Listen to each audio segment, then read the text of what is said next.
Alhamdulillah wassalatu wassalamu ala Rasulillah Sayyidina Muhammad ibn Abdillah wa ala alihi wa sahbihi wa qawwala wa hawla wa la quwwata illa billah. Subhanaka la ilma lana illa ma 'allamtana innaka antal alimul hakim. وتب علينا إنك أنت التواب الرحيم رب اشرح لي صدري ويسر لي أمري واحلل عقدة من لساني يفقهوا قولي أما بعد. Hadratul mukarram wal muhtaram, para thalabah, para jamaah yang dimuliakan oleh Allah Subhanahu wa taala.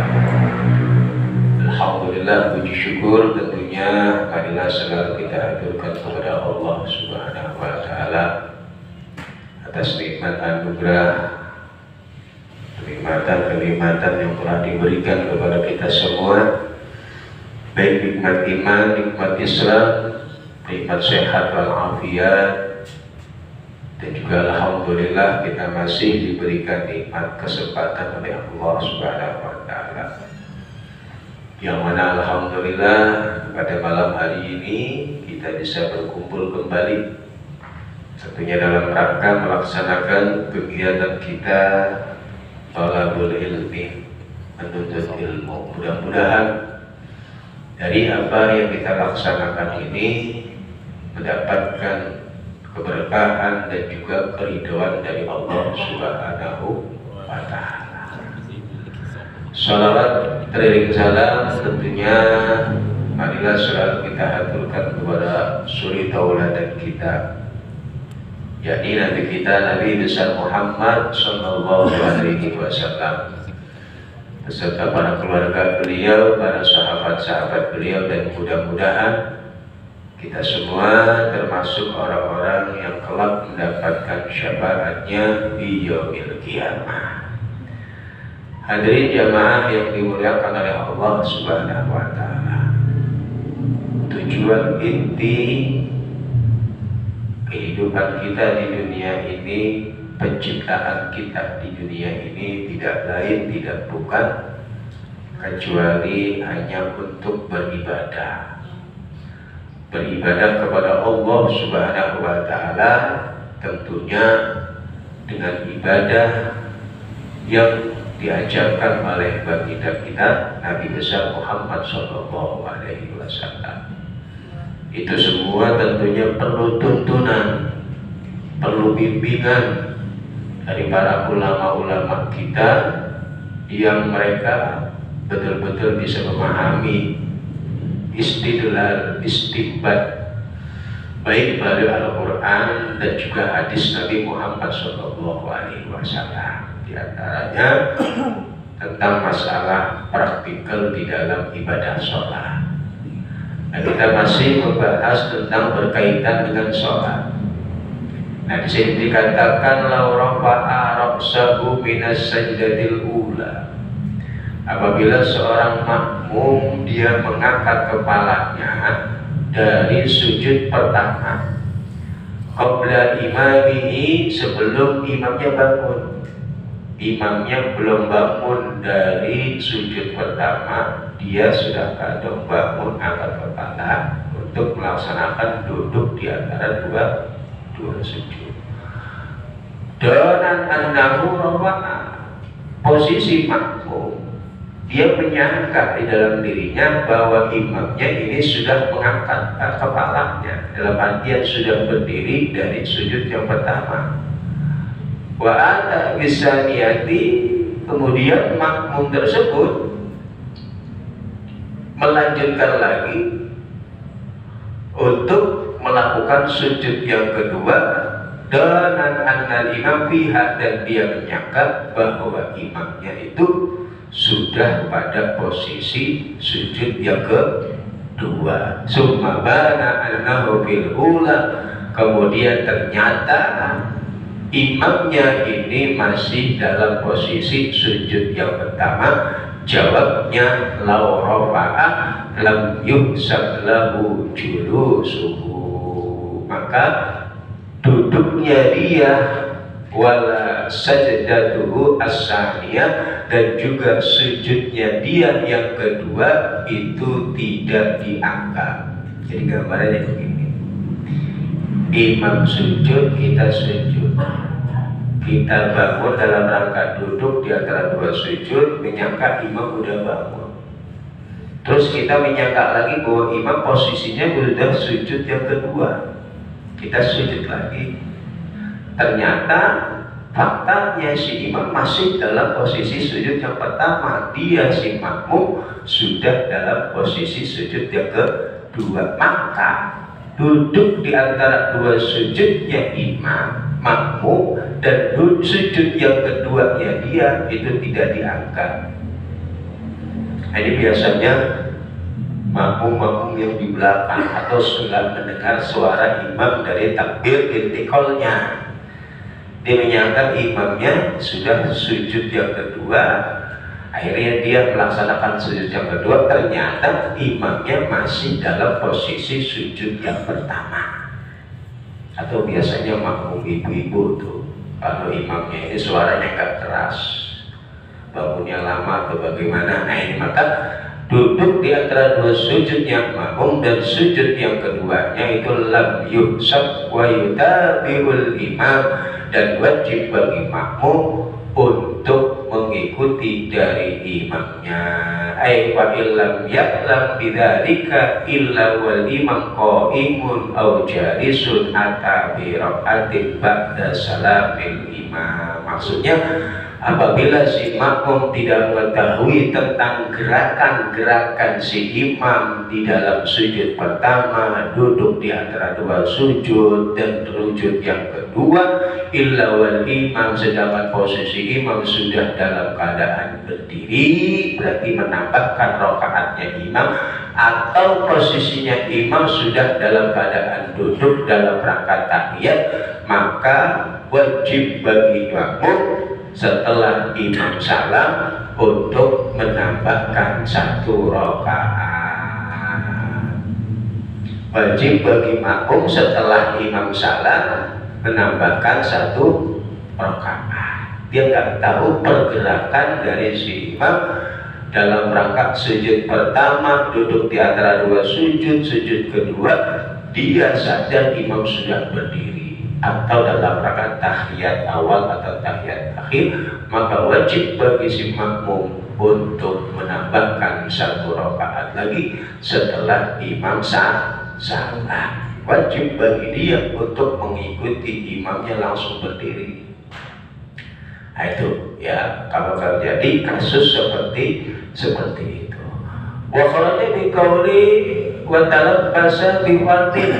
Nah, mengecualikan dengan ucapanku, kata Ki Musannif pada pembahasan kita yang lalu, ketika seseorang sudah terlanjur melakukan hal yang fardu, dia meninggalkan tasyahud awal atau meninggalkan kunut. Jadi dalam kasus dia nggak tasyahud awal, dia langsung berdiri menambahkan rakaat, berarti sudah terlanjur berdiri melakukan yang fardu. Atau dia meninggalkan kunut langsung sujud, ya meninggalkan yang sunnah untuk melakukan yang fardu. Maka mengecualikan dengan kasus seperti itu, ma idza lam yatalabbas bihi ghairu ma'mumin fa yaudu an-nasi nadba qabla al-intisabi wa wad'il jabah wa yasjudu lis-sahwi. Ya, ini ketika ya selain makmum, berarti bagi imam dan orang yang sholat sendiri yang belum sampai pada posisi berdiri tegak dalam rangka untuk menambah rakaat, dia tinggalkan tasyahud awal, jadi belum sempat diri, lupa nggak tasyahud awal, duduk tahiyat awal, dia berdiri tapi posisinya belum intisab, posisinya belum sempurna berdiri, baru seukuran ruku. Atau dia tidak kunut, sudah turun ke bawah tapi posisinya belum sampai posisi sujud, maka bagi dia wajib untuk kembali, bukan wajib, boleh untuk kembali melakukan daripada sunnah abad yang ditinggalkan dan disunahkan bagi dia setelahnya wa yasjudu lis-sahwi, untuk melakukan sujud sahwi. In qaraba al-qiyam fi surati tarkit tasyahud, apabila posisi dia mendekati pada posisi berdiri dalam kasus meninggalkan tasyahud, au balagha haddar ruku'i, atau dia sudah sampai batasan ruku, fi surati tarkil qunut, di dalam meninggalkan qunut, posisinya baru sampai ruku, ya, maka boleh bagi dia untuk kembali lagi, ya, dan nanti disunahkan untuk sujud sahwi, wa yasjudu lis-sahwi.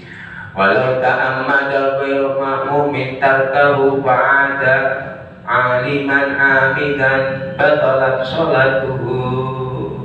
Apabila selain makmum, berarti imam atau orang yang sholat sendiri, dia menyengaja meninggalkan daripada sunnah ab'ad, sengaja dia tinggalkan, pada kemudian dia kembali lagi untuk melaksanakan daripada sunnah ab'ad, maka dan dia tahu bahwa itu tidak boleh dan dia lakukan dengan disengaja, batalat sholatuhu, maka maka sholatnya menjadi batal. In qoroba au balagha ma marra, apabila posisinya sudah sampai posisi intisab dan sudah meletakkan jidatnya di tempat sujud dalam kasus qunut. Nah, ini permasalahan seperti itu yang sering kita alami. Kemudian hal yang disunahkan lagi bagi kita untuk melakukan sujud sahwi diantaranya adalah walinaqli matlubin qaulin, karena meninggalkan dari hal-hal yang diperintahkan di dalam sholat yang berbangsa ucapan. Jadi sholat itu kan definisinya adalah ucapan dan perbuatan yang diawali dengan takbir dan diakhiri dengan salam. Berarti di dalam sholat itu ada ucapan, doa-doa, bacaan Al-Quran. Nah, orang yang memindah dari yang diperintahkan dari bacaan-bacaan di dalam sholat, tapi ghairu mutilin, yang memindahnya tersebut ini tidak sampai membatalkan daripada sholat, memindah ila ghairi mahallihi, kepada selain tempatnya atau bukan tempatnya.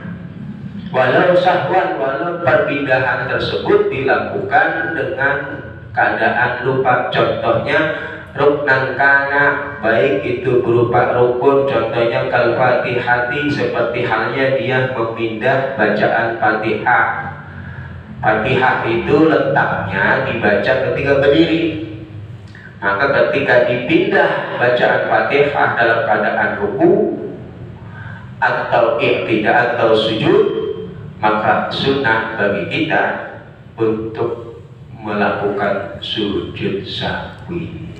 Perpindahan tersebut ghairu mubtil, perpindahan yang tidak membatalkan daripada sholat. Jadi memindah bacaan-bacaan sholat bukan pada posisinya itu tidak membatalkan daripada sholat, kecuali dua hal, yakni takbiratul ihram dan yang kedua adalah salat. Nah, dua rukun ini tidak boleh posisinya dipindah. Kalau takbir itu harus dilakukan di awal, kalau salat dilakukan di akhir. Karena kalau salah satu dari dua rukun ini dipindah, itu sudah merubah daripada definisi atau pengertian daripada sholat, maka sudah berubah maknanya. Karena sholat itu artinya ucapan dan perbuatan yang diawali dengan takbir, diakhiri dengan salat. Nah, kalau takbirnya dirubah di tengah, maka nama sholat itu udah rusak. Maka perpindahan tersebut bisa membatalkan sholat. Nah, perpindahan yang tidak membatalkan sholat ini disunahkan bagi kita untuk sujud sahwi kalau kita lakukan, baik disengaja ataupun tidak. Contohnya ya, kafatihatin seperti halnya kita memindah bacaan surat Fatihah, atau tasyahudin atau bacaan tasyahud, atau ba'di ahadihima atau sebagian dari salah satu Fatihah dan juga tasyahud, atau ghairu ruknin atau memindah bacaan yang bukan rukun. Contohnya kasuratin seperti halnya membaca surat ila ghairil qiyam, bacanya bukan dalam keadaan berdiri, bacanya dalam keadaan sujud, misalkan ruku, misalkan wa qunutin, dan juga memindah bacaan qunut ila ma qabla ruku, pada posisi sebelum ruku. Namanya qunut itu setelah ruku dan i'tidal. Ini dipindah sebelum ruku, dia qunut dulu. Di Fatihah dibaca surat langsung qunut, itu nggak membatalkan. Pindah bacaan Fatihah di ruku nggak sampai batal, pindah surat di ruku nggak sampai batal, tapi disunahkan bagi kita untuk sujud sahwi. Au ba'dahu fil witri fi ghairi Ramadan misani, atau tetap baca qunutnya setelah i'tidal, tapi dia baca qunut di dalam separuh bulan Ramadan, bukan separuh di bulan Ramadan, di awal-awal bulan Ramadan. Kan gak disunahkan dia baca qunut. Maka orang-orang yang melakukan perpindahan ini, baik disengaja atau tidak, wa yasjudu lahu, disunahkan bagi dia untuk melakukan sujud sahwi. Takbir, baca surat, ruku, baca Fatihah. Nah, nanti dia disunahkan untuk sujud sahwi. Karena posisi baca Fatihah itu dalam keadaan bertempatnya, tapi dia pindah tempatnya. Atau dia habis baca Fatihah, selesai takbir, ruku, baca surat, Qul huwallahu ahad Allahu samad lam yalid walam yulad walam yakul lahu kufuwan ahad. Gak batal sholatnya, tapi setelah itu disunahkan bagi dia untuk melakukan sujud sahwi. Jadi rukun dari rukun ucapan, bacaan-bacaan yang ada di dalam sholat, dan juga sunnah-sunnah aba'ad yang ada di dalam sholat, ketika dipindah posisinya bukan pada tempatnya, baik perpindahan itu dengan cara disengaja atau tidak, maka bagi kita disunahkan untuk sujud sahwi. Amma naqlul fi'li fayubtilu ta'ammaduhu, sedangkan memindah rukun fi'li, maka hal tersebut bisa membatalkan dari sholat kita. Dipindah rukun fi'li, habis takbir dia diri, habis diri dia sujud langsung, sujud dulu, habis sujud baru ruku. Berarti memindah posisi di dalam rukun yang berupa gerakan itu tidak diperbolehkan, bisa membatalkan daripada sholat kita. Wa kharaja bi qauli ghairi mubtil, mengecualikan dari ucapan kisoki musannif, ucapan-ucapan di dalam sholat yang tidak membatalkan apa? Ma yubtilu, yakni bacaan-bacaan yang ketika kita pindah itu bisa membatalkan sholat. Contohnya kas-salami, seperti memindah bacaan salam, wa takbiratin taharrumi, dan memindah bacaan takbiratul ihram. Kesimpulannya, yang tidak boleh dipindah posisinya dari rukun qauli dan juga sunnah-sunnah yang ada di bacaan sholat cuma dua hal yang posisinya tidak boleh diacak-acak, yakni takbiratul ihram, dan yang kedua adalah salam. Takbiratul ihram itu posisinya harus di depan, salam itu harus di akhir. Kalau bacaan lainnya silakan ada acak-acak, tak apa-apa. Yang penting jangan rukun fi'linya, rukun gerakannya itu gak boleh, bisa batal. Tapi kalau bacaan, ente baca ruku, bacaannya bacaan iktidal, gak batal. Iktidal bacaannya bacaan duduk di antara dua sujud, gak batal. Ente baca Fatihah pas lagi duduk tasyahud awal, gak batal. Baca tasyahud awal yang atas, gak batal. Ya, perbedaan-perbedaan tersebut kenapa tidak membatalkan? Karena tidak merubah dari definisi pengertian dari sholat, tidak sampai merusak pengertian dari sholat. Apa pengertian sholat? Aqwalun wa af'alun muhtatabun bitakbir wa muhtadimun bisalam, ucapan dan perbuatan yang diawali dengan takbir dan diakhiri dengan salam. Perbedaan tersebut tidak sampai merusak dari definisi atau pengertian sholat itu sendiri. Nah, ini perlu dipahami. Ya, di antara hal-hal yang disunahkan bagi kita untuk sujud sahwi, yakni memindah bacaan-bacaan yang ada di dalam sholat, baik itu yang rukun atau yang tidak, bukan pada tempatnya. Disunahkan bagi kita untuk sujud sahwi, baik disengaja atau tidak, kecuali yakni takbiratul ihram dan salam yang tidak boleh dibid'ah. Ya, mudah-mudahan bisa dipahami. Kemudian walisahwi ma yubtilu amduhu lahuwa aisahu.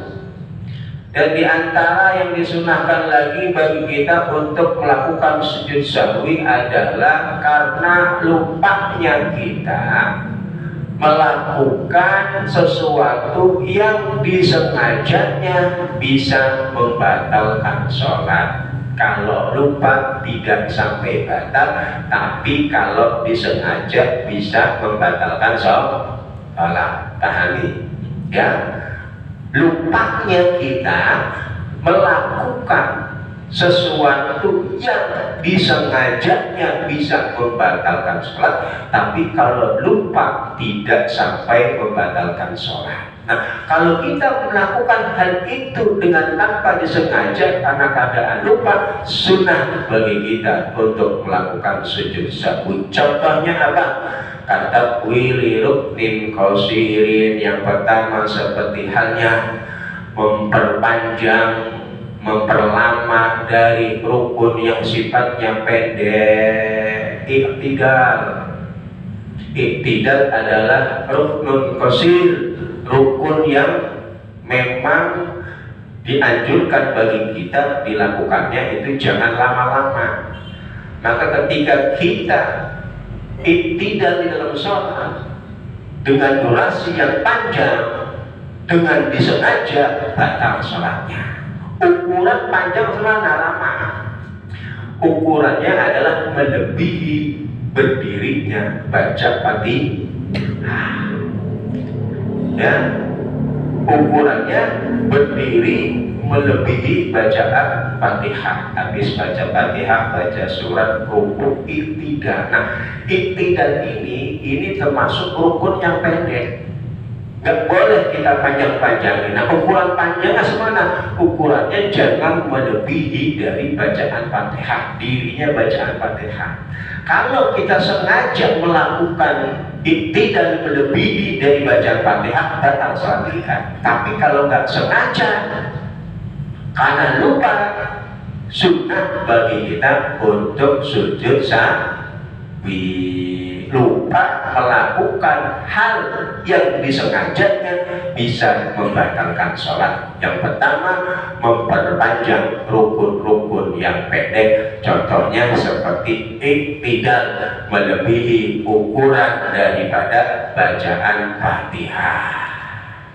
Ya. Yang selanjutnya, contoh lagi, wa qalili kalamin, seperti halnya sedikitnya berbicara. Ngomong di dalam sholat itu bisa membatalkan sholat. Tapi kalau tidak disengaja Anda berbicara tapi sedikit ukuran bicaranya, tidak ada unsur penyengajaan, tidak batal.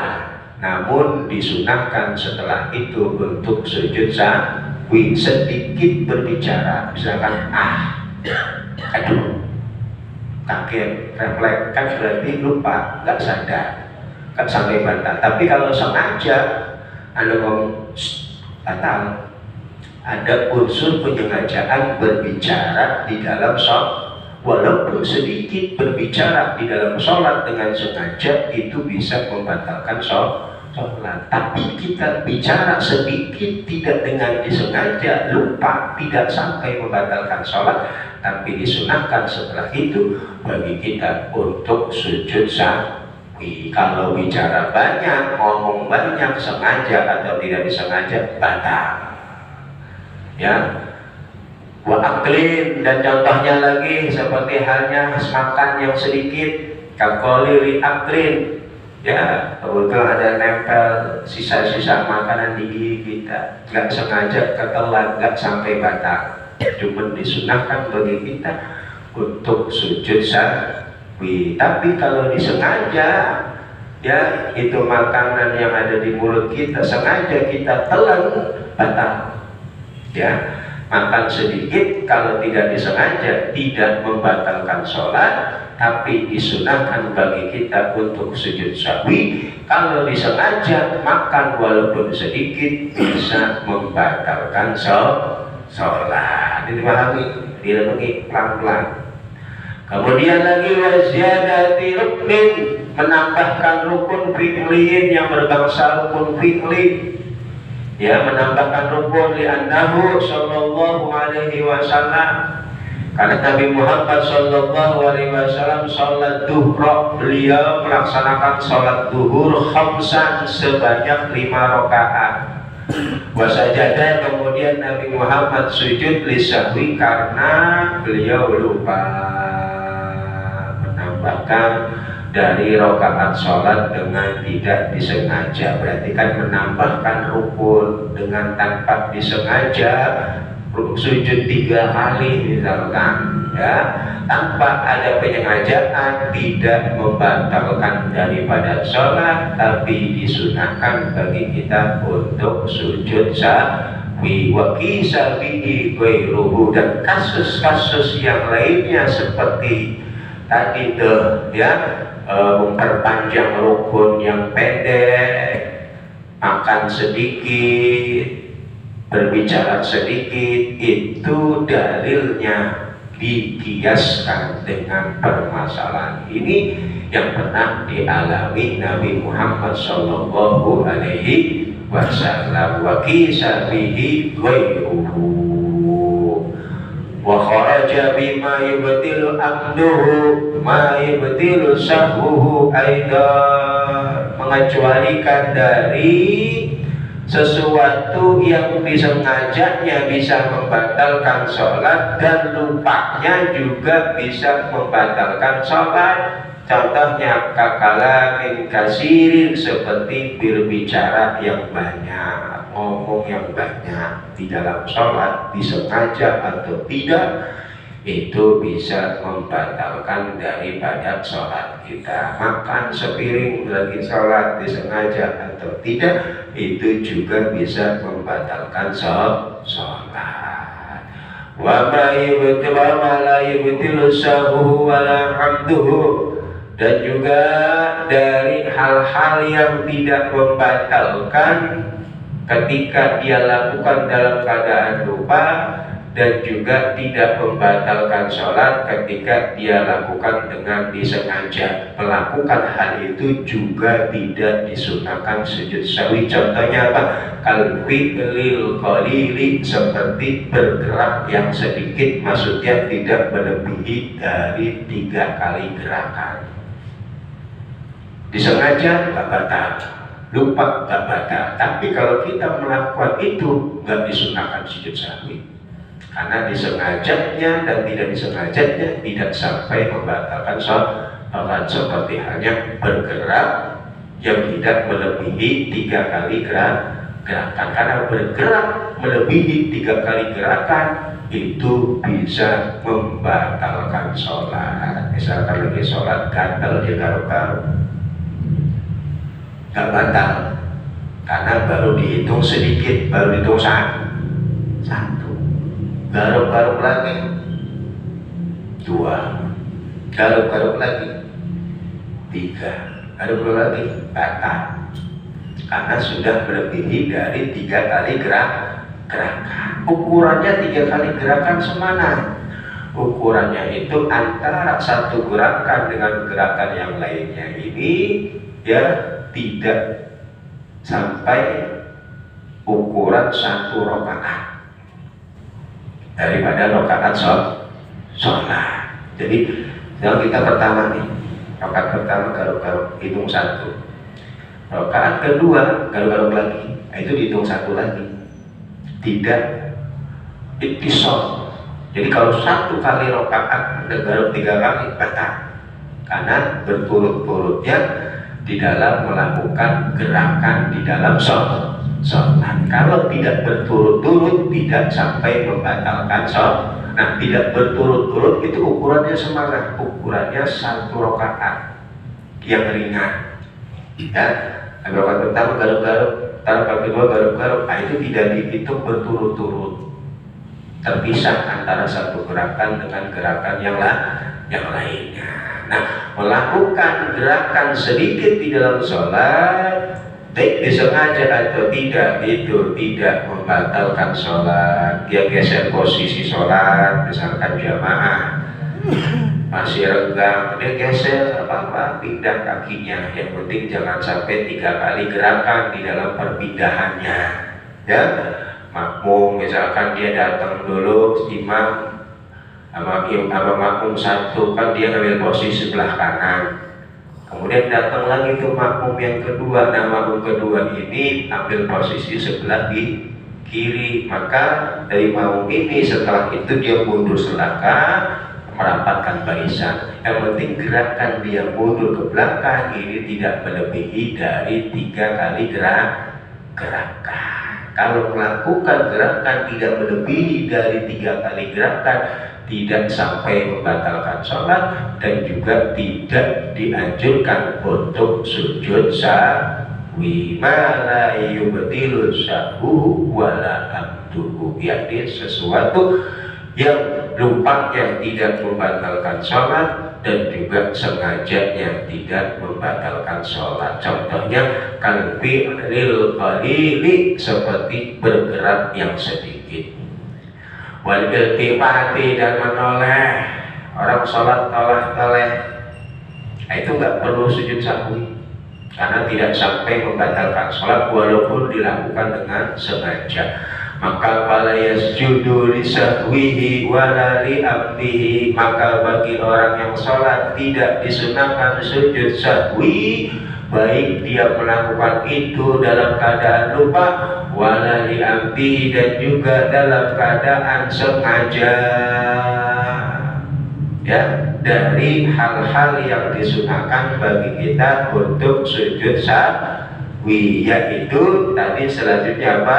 Walisahwi ma yubtilu amduhu lahu, yaitu melakukan sesuatu di dalam sholat yang kalau lupa dilakukan tidak sampai membatalkan sholat, tapi kalau disengaja bisa membatalkan sholat. Kalau dia kerjakan disunahkan baginya untuk sujud sahwi. Contohnya makan sedikit, menambahkan rukun qasir, memanjangkan rukun qasir, berbicara sedikit. Nah, kalau itu dilakukan dengan tanpa disengaja tidak sampai batal, tapi sunnah baginya untuk sujud sahwi. Ada 5 kan kemarin bahasan kita, hal-hal sebab-sebab disunahkan kita sujud sahwi, ada 5. Kemudian selanjutnya lagi Yang menyebabkan atau sebab kita disunahkan sujud sahwi diantaranya lagi wali syakin bima sallahu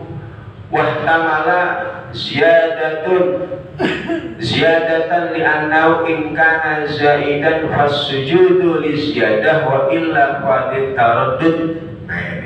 Yaitu karena ragunya dia di dalam sholat yang dia lakukan. Dia sholat ini sudah 3 rakaat atau 4 rakaat fi masallahu di dalam masalah rakaat sholatnya. Wahtamala ziyadatan dan masih mungkin kemungkinan sholat ini melebihi ditambahkan.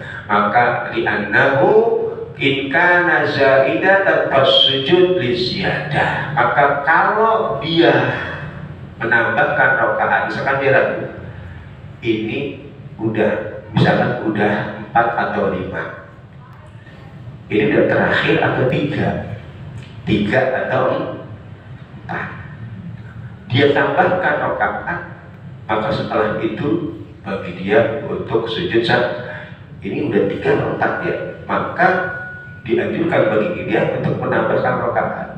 Maka setelah itu bagi dia silakan sujud sahwi. Nah, sujud sahwinya ini dalam rangka menambah. Kalau ternyata 5 sujud sahwinya ini untuk menambah karena dia menambahkan rakaat.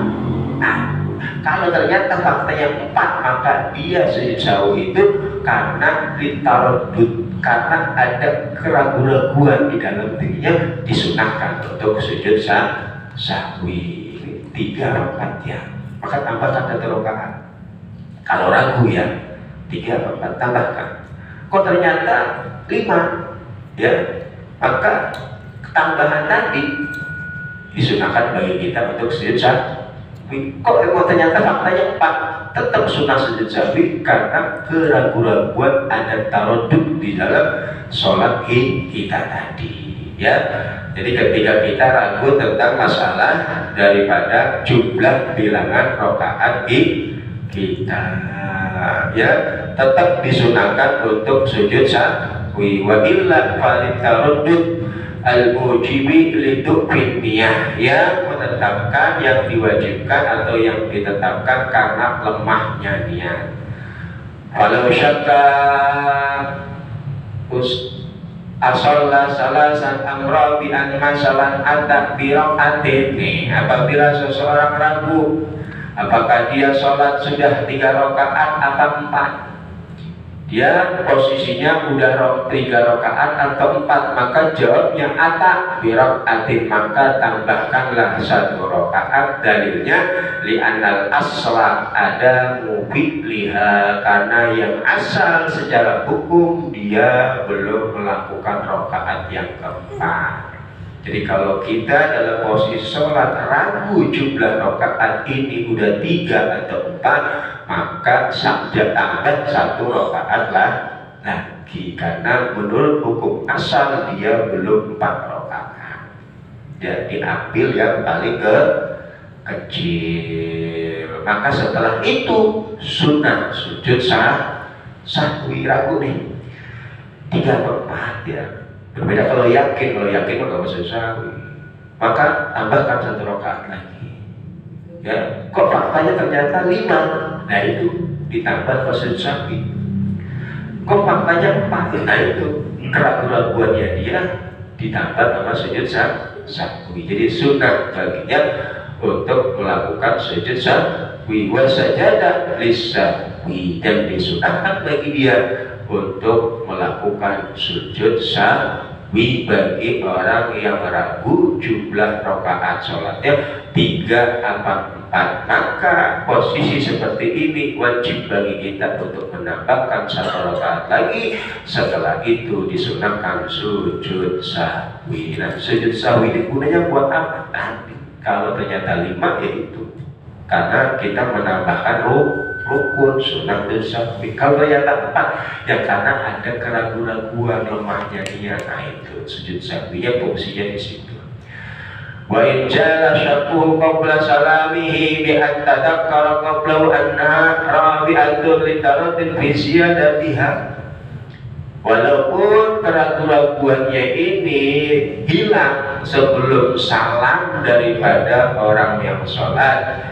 Gambarannya bagaimana? Bi'antadab kalau qablahu, dengan gambaran dia ingat sebelum salam annaha rabi'atun, bahwa dia sudah sempurna dari 4 rakaat, tetap disunahkan sujud sahwi. Alasannya litaroddudi bi ziyadatiha, karena ada unsur taroddud. Taroddud itu bingung, 3 rakaat 3 rakaat, walaupun sebelum salam kita iya 4, tetap sunah sujud sahwi ya, karena ada nilai taroddudnya dia, kebingungannya dia di dalam sholat tersebut. Wala yarji'u fi bi'aliha ila dhannihi wala ila qawli ghairihi, dan tidak boleh bagi dia mengambil pendapat ya di dalam melakukan sholat tersebut pada prasangkanya dia, wala ila ghairihi, dan juga tidak pada ya ucapan orang lain, au fi'lihi, atau perbuatan orang lain, wa in kanu jam'an katsiran, walaupun orang yang menginformasi kita itu orang banyak, malam ya belum ada dan tawatur, selama orang-orang yang menginformasikan kita jumlahnya tidak sampai batas mutawatir. Jadi ya, contoh tadi kita selesai ada informasi dari orang samping kita, itu sholatnya kurang, jangan dihiraukan. Walaupun jumlah orang yang menginformasikan kepada kita jumlahnya banyak, selama jumlah tersebut tidak melebihi jumlah, kalau di dalam hadis mutawatir. Atau kalau mutawatir itu jumlah golongan yang tidak mungkin sebuah golongan itu bersepakat di dalam kebohongan. Nah, cuma 2, 3 mungkin masih bisa bohong, 4 masih bisa bohong, 5 masih buat bohong ya. Jadi tetap kita berpegang pada tadi, menambahkan rakaat tadi, walaupun ternyata ada informasi yang mengabarkan kepada kita, karena Nabi pernah melakukan hal tersebut ketika Nabi sholat zuhur melakukan 2 rakaat, kemudian setelah salam ditegur oleh sahabatnya ya, yang namanya Dzul-Yadain, aqsarta amnasita ya Rasulullah, apakah engkau mengqasar atau lupa di dalam salat ya Rasulullah? Salat zuhur 2 rakaat, kata Rasulullah kullu dzalik ya, enggak, itu semua tidak terjadi dalam diriku. Kemudian Nabi Muhammad menambahkan rakaat karena keyakinannya, bukan berdasarkan informasi dari sahabat tersebut. Kullu dzalik lam yakun, kata Nabi, semua itu tidak terjadi padaku. Maksudnya aku tidak lupa, aku tidak kosong. Nabi menambahkan karena keyakinannya ya. Jadi informasi tetap di dalam salat tersebut, walaupun informasi dari orang ini ya tidak bisa kita jadikan patokan. Wa in kanu jam'an katsiran, walaupun yang memberikan informasi itu orang yang melebihi dari 2, selama tidak sampai batasan mutawatir ya. Nah, ini pembahasan tentang disunahkannya bagi kita untuk melakukan sujud sahwi.